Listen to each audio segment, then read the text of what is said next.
ओम परमात्मने नमः।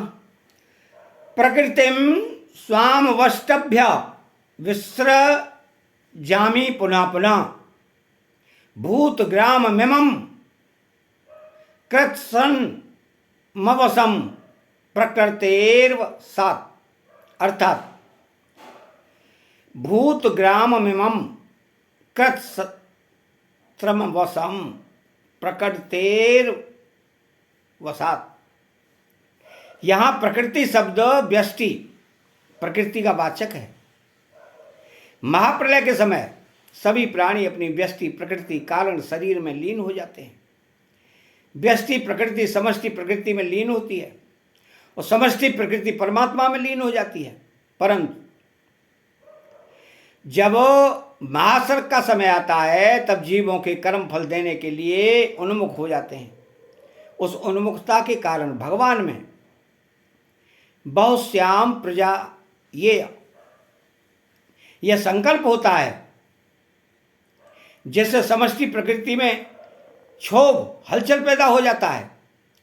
जैसे दही को बिलोया जाए तो उसमें मक्खन और छाछ ये दो चीजें पैदा हो जाती हैं। मक्खन तो ऊपर आ जाता है और छाछ नीचे रह जाती है। यहाँ मक्खन सात्विक है, छाछ तामस है और बिलोना रूप प्रक्रिया राजस है। ऐसे ही भगवान के संकल्प से प्रकृति में क्षोभ हुआ तो प्रकृति से सात्विक राजस और तामस ये तीनों गुण पैदा हो गए। उन तीनों गुणों से स्वर्ग मृत्यु और पाताल ये तीनों लोक पैदा हुए। उन तीनों लोकों में भी अपने अपने गुण कर्म और स्वभाव से सात्विक राजस और तामस जीव पैदा हुए। अर्थात कोई सत्व प्रधान है, कोई रज प्रधान है और कोई तम प्रधान है। इसी महासर्ग का वर्णन 14वें अध्याय के 3-4 श्लोकों में भी किया गया है। वहां परमात्मा की प्रकृति को महत ब्रह्म कहा गया है और परमात्मा के अंश जीवों का अपने अपने गुण कर्म और स्वभाव के अनुसार प्रकृति के साथ विशेष संबंध करा देने को बीज स्थापन करना कहा गया है।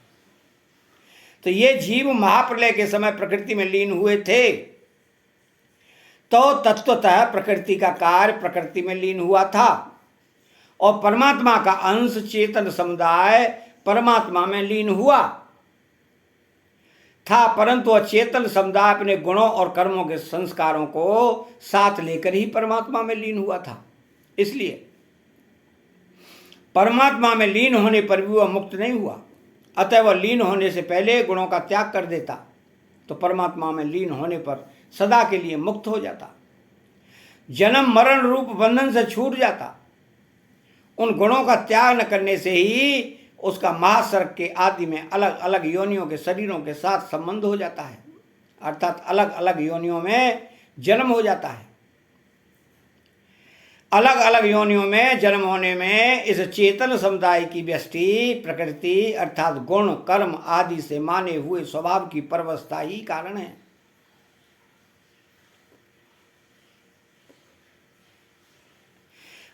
आठवें अध्याय के 19वें श्लोक में जो परवस्था बताई गई है वह भी व्यष्टि प्रकृति की है। जो अवस्था बताई गई है वह जन्म होने के बाद की परवस्था है। यह परवस्था तीनों लोकों में है। इसी परवस्था का गुणों की परवस्था के रूप में वर्णन हुआ है। प्रकृतिम स्वामवष्टभ्य।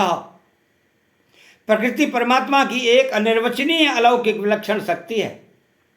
इसको परमात्मा से भिन्न भी नहीं कह सकते और अभिन्न भी नहीं कह सकते।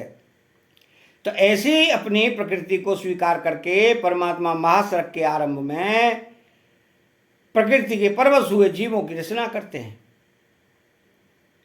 परमात्मा प्रकृति को लेकर ही सृष्टि की रचना करते हैं, प्रकृति के बिना नहीं।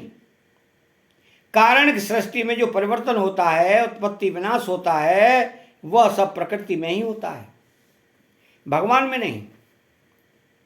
अतः भगवान क्रियाशील प्रकृति को लेकर ही सृष्टि की रचना करते हैं।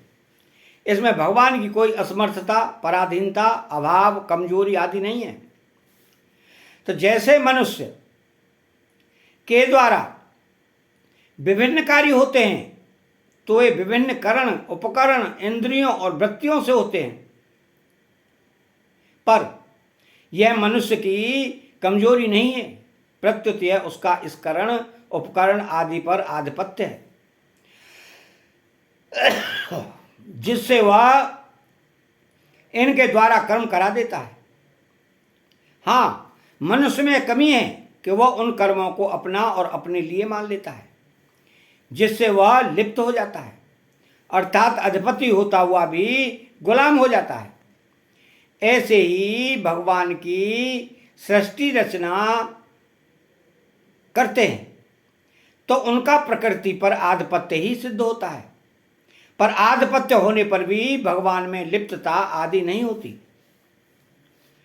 विसृजामि पुनः पुनः, यहां वे उपसर्ग पूर्वक सृजामि क्रिया देने का तात्पर्य है कि भगवान जिन जीवों की रचना करते हैं वो विविध अनेक प्रकार के कर्मों वाले होते हैं, इसलिए भगवान उनकी विविध प्रकार से रचना करते हैं।